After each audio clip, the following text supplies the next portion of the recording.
शहर कराची ख़ास तौर पर जिन हालात से गुज़र रहा है, जो सिचुएशन वहाँ पर मौजूद है, उसमें बहुत शदीद ज़रूरत है कि फ़ौरी तौर पर बल्दियाती इलेक्शन मुनक़िद किए जाएँ। शहर का कोई मेयर हो, शहर में पूरा सिस्टम बल्दियात का मौजूद हो और लोग अपने मसाइल हल करने के लिए उन तक पहुँचें। हमें बहुत अफसोस हुआ कि सिंध हुकूमत ने हमेशा की तरह इलेक्शन से फ़रार हासिल करने के लिए बहुत सारे उज़्र तराशे, और जो आज से 1.5 महीने पहले उन्होंने कहा था कि हमें 90 दिन दिए जाएं, तो आज भी उन्होंने यही बात कही कि हमें 90 दिन दिए जाएं। इससे ही पता चलता है कि वो इलेक्शन कराना नहीं चाहते। 30 अगस्त 2020 को मुद्दत ख़त्म हुई थी बल्दियाती इदारों की, लेकिन 2 साल से ज़ायद गुजरने के बावजूद पीपल्स पार्टी ने इलेक्शन नहीं करवाए।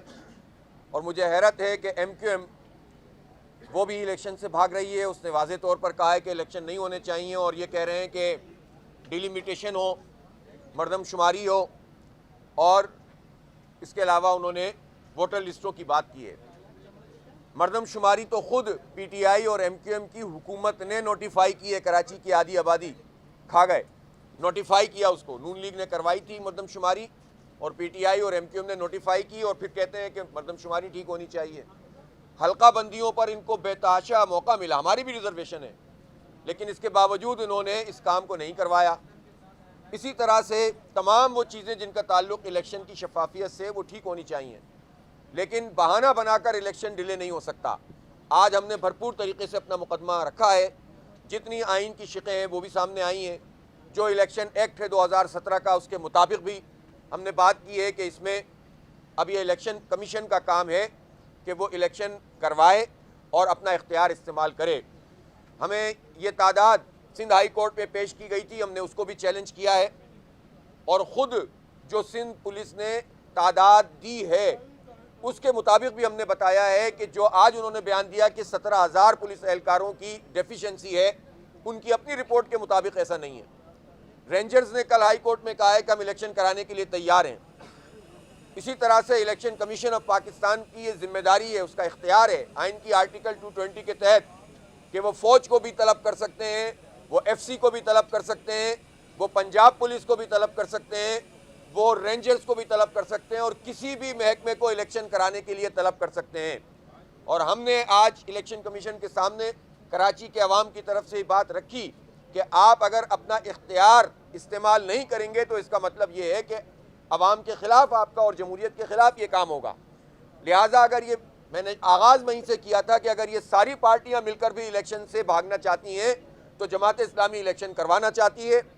मुझे दुख हुआ आज पाकिस्तान तहरीक इंसाफ पर कि जिन्होंने वाज़े तौर पर कोई मौक़िफ़ इलेक्शन करवाने के हवाले से इख्तियार नहीं किया, बल्कि 90 दिन की बात की, और 90 दिन के बाद भी कहा कि अगर ये चीज़ें नहीं हो तो भी जो है वो चीज़ों को देखा जाए। इसका मतलब ये हुआ कि PTI, पीपल्स पार्टी, MQM, नून लीग बल्दियाती इलेक्शन ना करवाने पर सब मुत्तफ़िक़ हैं, और अगरचे चूँकि चुनाचे कहकर सब बल्दियाती इलेक्शन से फ़रार हासिल करना चाहते हैं। तो ये बहुत अफसोस की बात है, लेकिन अगर ये सब भी एक हो जाएं तो जमात इस्लामी कराची के अवाम के लिए, सिंध के अवाम के लिए खड़ी हुई है। हमें नहीं मालूम कि कौन मेयर बने, ये तो अवाम बताएंगे, अवाम राय दे रहे हैं, अवाम सर्वे में बता रहे हैं, साइंटिफिक सर्वेज हो रहे हैं, और उसके नतीजे में राय सामने आ रही है। लेकिन हम तो शहर के मेयर की बात कर रहे हैं, हम तो इलेक्शन की बात कर रहे हैं। और जहाँ तक इस बात का ताल्लुक़ है कि इख्तियारात तो 2 दिन में हो सकते हैं। हमने ये बात भी यहाँ पर बताई कि जिस इख्तियारात की बात MQM कर रही है, तो जब ये रिजीम चेंज हो रहा था तो उस वक्त इनको चाहिए था, ये कहते हैं कि हम आपको वोट नहीं देंगे, 2 दिन में सिंध असम्बली का इजलास बुलाएं और एक्ट में तरमीम करें। इन्होंने ये काम नहीं किया। इन्होंने गवर्नरशिप ले ली, इन्होंने वजारतें ले ली, और कराची का मैंडेट एक मरतबा फिर वडेरों और जागीरदारों को बेच दिया। लिहाजा ये जितनी बातें भी की जा रही हैं, ये सब इलेक्शन को डिले करने के लिए हैं। ये जमात इस्लामी की मकबूलियत से खौफजदा हैं। ये शहर कराची का रुझान देख चुके हैं, लेकिन इंशाअल्लाह हम इनको भागने नहीं देंगे। हमने हाई कोर्ट में भी अपना केस पेश किया है, फैसला रिजर्व है। आज इलेक्शन कमीशन में भी हमने तमाम दलाइल पेश भी किए हैं, जमा भी कराए हैं, तमाम आइन की शिकों का हवाला भी दिया है, एक्ट भी बताया है। और जो सिंध हुकूमत ने कहा कि हम सेक्शन 34 के तहत ये बात कर रहे हैं, उसको तो खुद इलेक्शन कमीशन ने कह दिया कि आप सिंध हुकूमत का कोई एक्ट भी इलेक्शन एक्ट को ओवर रूल नहीं कर सकता। लिहाजा कोई उज़ुर नहीं है अब सिवाय इसके कि इलेक्शन का अनाउंसमेंट किया जाए और डेट को फिक्स किया जाए और ये 90 दिन की कहानी ख़त्म की जाए और फौरी तौर पर एक डेट फिक्स हो और इस मरतबा यकीन दहानी करवाई जाए कि अब डेट तब्दील नहीं की जाएगी। तो इंशाअल्लाह ताला इलेक्शन होगा और शहर कराची के लोग अपना मेयर भी मुंतखब करेंगे, अपने चेयरमैन टाउन के और अपने यूसी के चेयरमैन और काउंसिलर मुंतखब करेंगे। आप सब लोगों की तशरीफ़ आवरी का बहुत शुक्रिया।